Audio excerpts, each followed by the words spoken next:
Sekiranya seorang ayah takut untuk menegur istri atau anak perempuan bagi menutup aurat dengan sempurna, sebesar manakah ketakutan itu jika dibandingkan dengan azab di akhirat sekiranya teguran itu tidak dilakukan.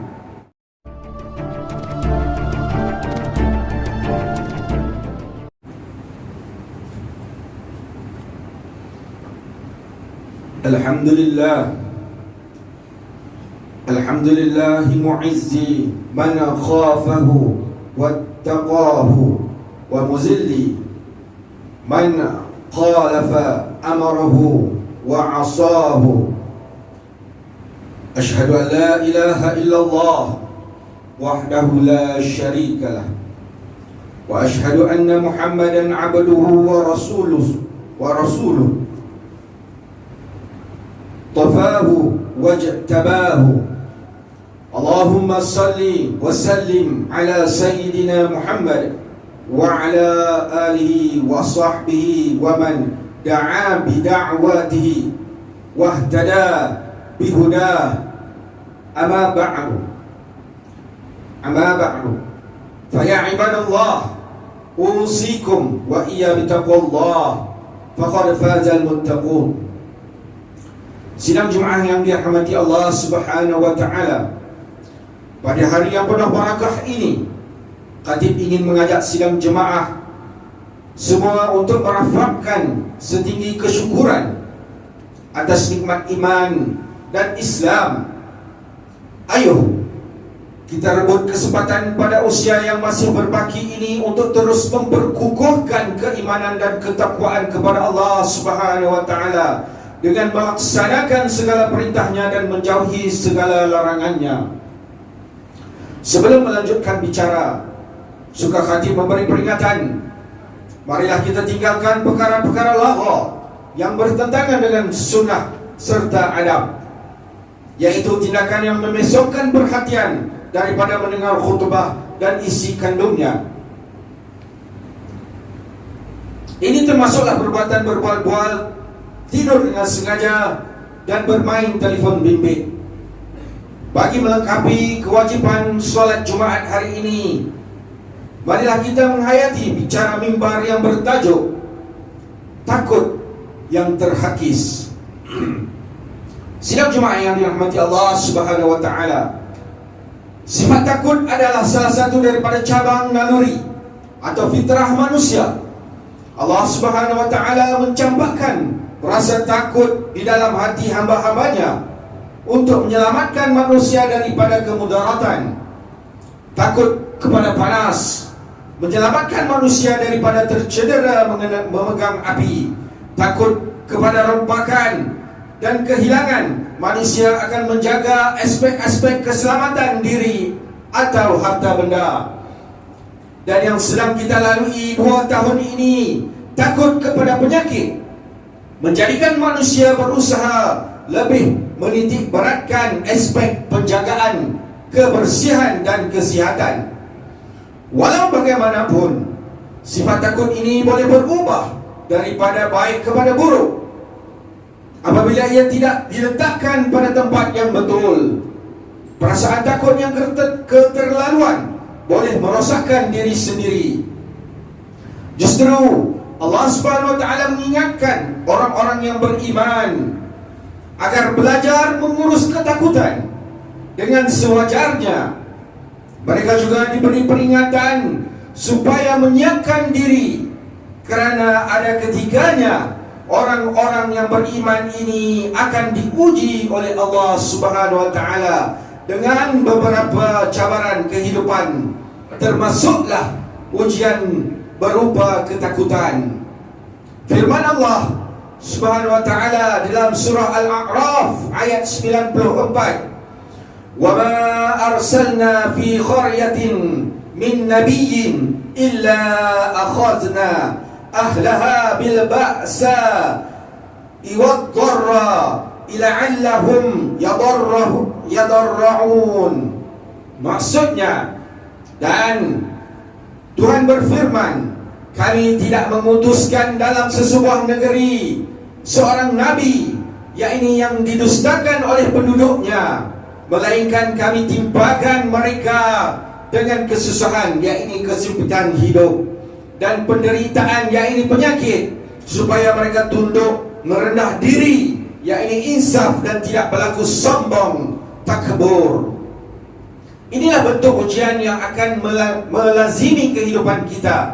Kesemuanya datang dengan maksud yang jelas, yaitu sebagai desakan daripada Allah Subhanahu wa taala untuk menzahirkan siapakah di kalangan kita yang akan melakukan yang terbaik di dalam hidup ini tatkala berdepan dengan ujian-ujian berkenaan. Muslimin yang dirahmati Allah Subhanahu wa taala, firman Allah dalam surah Al-Baqarah ayat 155, "Walanabluwannakum bisyai'in minal khawfi wal ju' wa naqsi minal amwal wal anfusi was samarat wa basyiris sabirin." Maksudnya, dan sesungguh akan kami berikan cubaan kepadamu dengan sedikit ketakutan, kelaparan, kekurangan harta, jiwa, dan buah-buahan, dan berikanlah berita gembira kepada orang-orang yang sabar. Antara ujian yang tersenarai itu, Allah Subhanahu wa taala meletakkan ujian takut sebagai ujian pertama, kerana ketakutan itu boleh bersarang dan menguji manusia sebelum ujian yang sebenar terjadi. Seorang yang mahu mengamalkan Islam mungkin membayangkan kesusahan hidupnya apabila pilihannya tidak disenangi keluarga dan rakan, bimbang tidak dapat naik pangkat, sukar mendapat pekerjaan, dan pelbagai lagi kerisauan yang muncul dalam diri sebelum ia benar-benar berlaku. Bahkan mungkin ia tidak akan berlaku. Sedangkan hakikat, Allah Subhanahu wa taala memujuk orang-orang yang beriman agar membuang rasa takut itu dengan berbagai cara. Misalnya, pada bahagian awal ayat tersebut Allah menggunakan kalimah bisyai'in yang menunjukkan sedikit. Maka sesungguhnya sebesar mana sekalipun ujian yang mendatang, ia hanya secebis dari ketakutannya yang sebenar. Sebagai contoh, sekiranya seorang ayah takut untuk menegur istri atau anak perempuan bagi menutup aurat dengan sempurna, sebesar manakah ketakutan itu jika dibandingkan dengan azab di akhirat sekiranya teguran itu tidak dilakukan. Sebagai peniaga yang ingin menjemput rezeki yang berkat dari Allah Subhanahu wa taala, pastinya rasa takut kepada Allah akan menghalang mereka dari menjual produk dengan kaedah promosi yang keterlaluan. Ini kerana ada yang sanggup menggadai maruah dengan mendedahkan aurat, berkelakuan tidak senonoh, berkata lucah, dan beraksi gairah tanpa malu dan segan. Malah lebih menyedihkan, ada yang melenting ketika ditegur sehingga menyebut, "Jangan ambil kerja Tuhan." Hakikatnya yang menegur itu sedang mengikut arahan Tuhan, yaitu amar ma'ruf an-nahi munkar. Sidang Jumat yang dirahmati Allah Subhanahu wa taala, realiti pada hari ini kita berdepan dengan satu fenomena yang luar biasa. Ketika orang-orang soleh semakin takut untuk mempertahankan prinsip dan keimanannya dengan Allah, kepada Allah Subhanahu wa taala, manusia yang lupakan Allah pula semakin hilang rasa takut dalam kehidupan. Ada sebahagian anak-anak muda seperti Mak Rembit yang menjadi berani secara melulu hingga tiada sekelumit rasa takut dengan ancaman kematian atau kecacatan diri yang serius. Mereka beranggapan hidup hanya sekali, sedangkan mereka lupa mati juga hanya sekali. Lebih membimbangkan terhapusnya rasa takut itu bukan sahaja berlaku di kalangan mereka, namun musibah terbesar ialah apabila perasaan takut itu tercabut dari jiwa para penjenayah.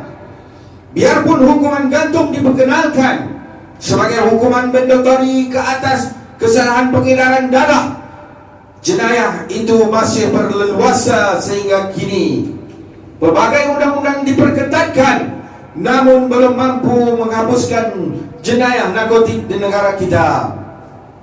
Muslimin yang dirahmati Allah Subhanahu wa taala, bagi mengakhiri khutbah pada minggu ini, mimbar ingin menyarankan beberapa kaedah terbaik bagi mengembalikan rasa takut kepada Allah Subhanahu wa taala. Antaranya ialah: pertama, sentiasa merasakan muraqabah Allah, yakni Allah sentiasa memelihara apa yang kita lakukan. Yang kedua, merasa gerun dengan amaran-amaran Allah melalui firman-Nya dalam Al-Quranul Karim dan hadis baginda sallallahu alaihi wasallam. Yang ketiga, bergaul dengan orang-orang yang saleh yang boleh menumbuhkan rasa takut kepada Allah Subhanahu wa taala. Yang keempat, sentiasa muhasabah atas dosa-dosa yang telah dilakukan. Ingatlah bahwasanya setiap dosa yang dilakukan akan dibalas dengan siksaan yang keras sekiranya tidak disusuli taubat. Yang kelima, memikirkan kematian dan membayangkan sakaratul maut yang akan menjemput pada bila-bila masa. A'udzubillahi minasyaitonir rajim. Innal ladzina yaghshawna rabbahum bil ghaibi lahum maghfiratun wa ajrun kabir. Maksudnya, sesungguhnya orang-orang yang takut, yakni melanggar hukum Tuhannya semasa mereka tidak dilihat orang, dan semasa mereka tidak melihat azab Tuhan, mereka beroleh keampunan dan pahala yang besar. Surah Al-Mulk ayat 12. Barakallahu li wa lakum bil Qur'anil azim wa naf'ani wa iyyakum bima fihi min ayati wa zikril hakim wa taqabbal minni wa minkum tilawatahu innahu huwas sami'un alim. Aqulu qawli hadza wa astaghfirullahal azim li wa lakum wa lisa'il muslimina wal muslimat wal mu'minina wal mu'minat faya fawzal mustaghfirin wa ya najat taibin.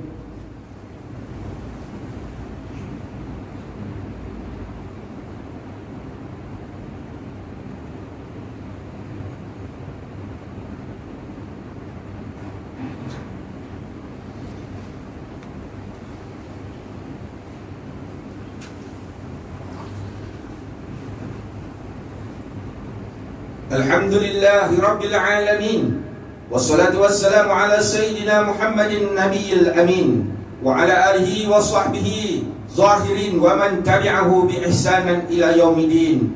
Ashhadu an la ilaha illallah wahdahu la syarika lah, wa ashhadu anna Sayyidina Muhammadan abduhu wa rasuluh.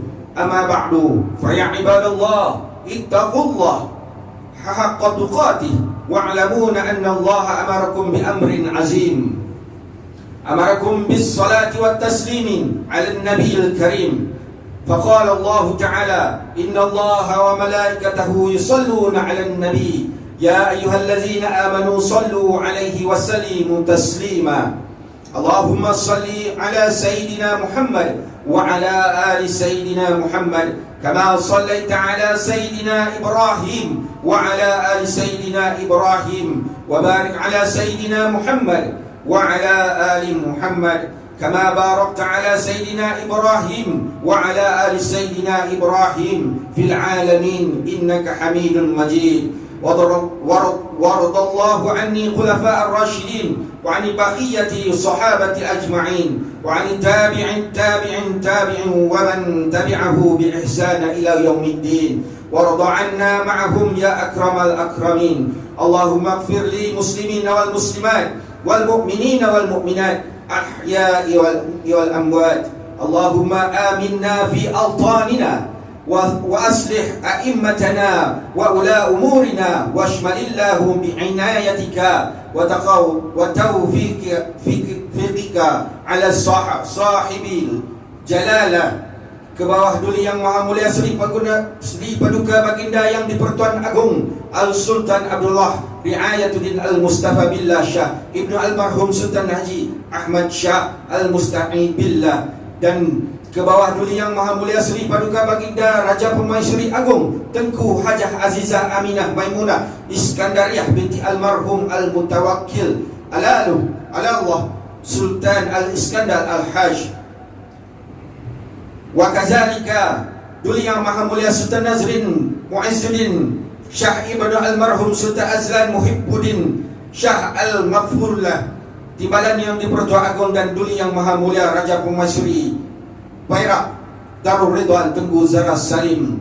Wa sahibi Fatamah, tuan yang terutama Tun Datuk Seri Utama Ahmad Fuzi bin Haji Abdul Razak yang di-Pertuan Negeri Pulau Pinang.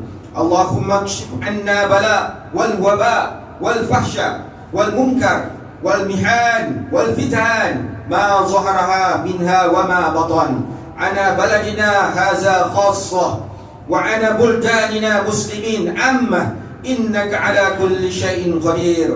Allahumma inna na'udzu bika minal baras wal junud wal juzam wa min sayyi'il asqam ya arhamar rahimin. Ya Allah, dengan sifat-Mu yang maha pemurah dan maha mendengar, kami hamba-Mu yang lemah merayu kepadamu agar Engkau angkat dan hilangkan segera wabak penyakit COVID-19 yang sedang melanda kami, agar kami dapat melaksanakan syiar-Mu dengan sempurna. Ya Allah, jadikanlah kami dan keturunan kami orang-orang yang istiqamah mendirikan salat solat berjemaah serta mengeluarkan zakat dan melaksanakan wakaf. Rahmatilah kehidupan kami, sesungguhnya hanya kepadamu jua ya Allah doa kami mohon diperkenankan dan diterima. Allahumma qawi imanana wa haddid sufunana wajma' qulubana ala mahabbatika wa nusrati syari'atika birahmatika ya arhamar rahimin. Subhana rabbika rabbil izzatil amma yasifun wassalamun alal mursalin walhamdulillahi rabbil alamin. Aqimus shalah.